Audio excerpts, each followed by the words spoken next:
Come sit with me. Before we begin honouring the nervous system, have you ever noticed that when life finally becomes quieter, sometimes emotions begin rising to the surface that we didn't even realise were still there? Lately, I've been thinking deeply about the nervous system, about survival mode, about emotional exhaustion, about how many of us spend years surviving life emotionally without even fully realising it. And honestly, before we begin this series together, I think it's important we stop for a moment and acknowledge the nervous system itself, because many of us have spent years pushing ourselves, criticising ourselves, staying busy, overthinking, caretaking, people-pleasing, or wondering what was wrong with us. But maybe before we ask the nervous system to change, maybe we first need to thank it for what it has carried. The body remembers. I don't think people fully realise sometimes how much the body does remember, not just mentally, physically, emotionally. The nervous system learns environments. It learns tension, fear, criticism, walking on eggshells, emotional unpredictability, feeling unsafe, feeling not good enough.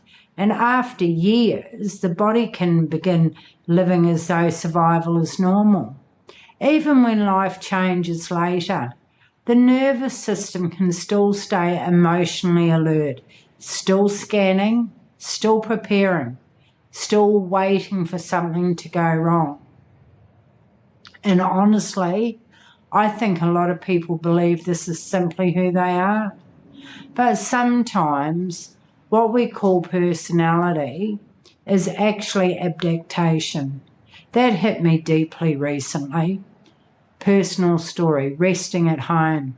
Over the last few days, I started noticing something happening inside me. And honestly, it surprised me because life slowed down a little and I found myself home more, resting more, thinking more. And suddenly, a flood of emotions started surfacing. Not little emotions, deep emotions, old emotions, heavy emotions. And I remember sitting there thinking, why is this all of a sudden coming up?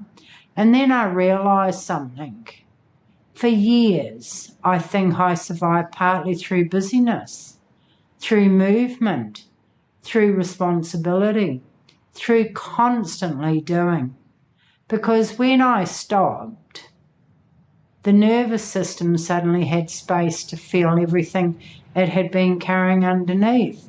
And honestly, that was a huge light bulb moment for me, not because I wanted to stay stuck there, but because I realised sometimes the nervous system does not feel safe in rest. Sometimes quiet feelings, emotional, uncomfortable, because the body finally has enough silence to feel what it's been holding. Comforting the nervous system. And this is important because I think many people shame themselves for this. Comfort eating, staying busy, overworking, and constantly needing stimulation. But maybe the body was trying to comfort itself the best way it knew how. That changes everything for me because suddenly, instead of attacking ourselves, we begin understanding ourselves. And honestly, I think that's one of the most important things we can do before healing.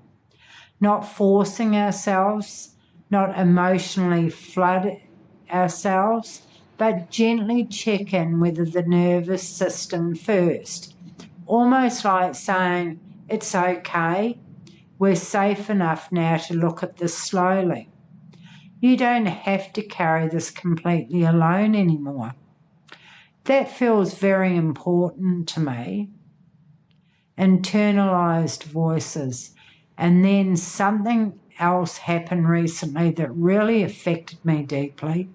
I was talking about an emotional experience I had, and suddenly I heard a voice in my head so clearly, a critical voice, a humiliating voice, a voice putting me down. And honestly, it was like that person was standing right there beside me. And it shook me because I suddenly realised how deeply emotional voices can enter the nervous system over years. And I think many people carry this. Voices from parents, partners, family, criticism, shame, or emotional humiliation. And after enough years, these voices can begin replaying emotionally inside us during vulnerable moments. That's huge because many people think, oh, that's just me, that's just my personality, that's just my insecurity. But sometimes the nervous system absorbs emotional messaging over many years. And honestly, sometimes the inner critic isn't even our original voice. That realisation changed something in me because instead of automatically believing the voice, I suddenly noticed it. And that awareness matters. What this series is really about, and that's why I wanted to create this series, not to pretend we're perfectly healed, not to overwhelm people emotionally, not to shame ourselves, but to slowly understand survival mode, emotional conditioning, nervous system responses, and emotional safety, internalized voices and ways we adapt emotionally over time.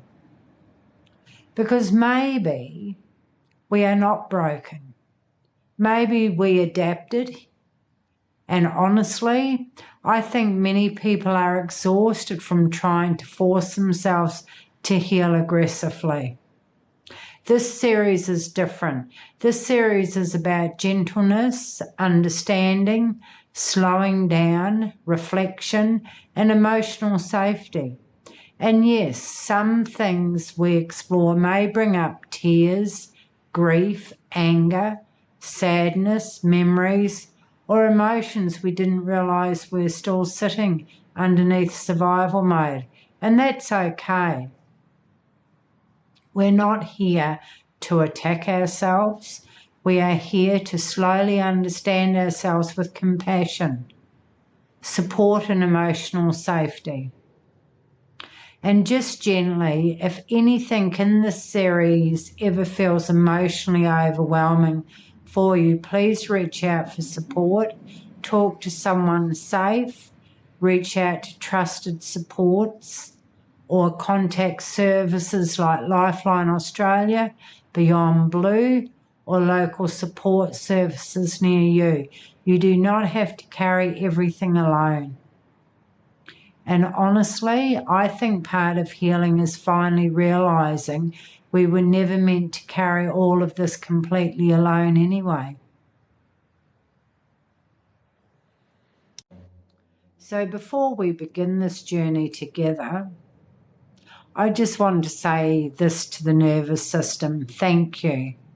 Thank you for carrying what you carried. Thank you for surviving what you survived. Thank you for protecting us the best way you knew how. And maybe now, little by little, we can begin teaching the nervous system that it is no longer has to survive life completely alone.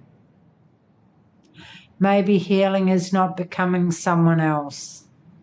Maybe it is finally becoming safe enough to come home to yourself.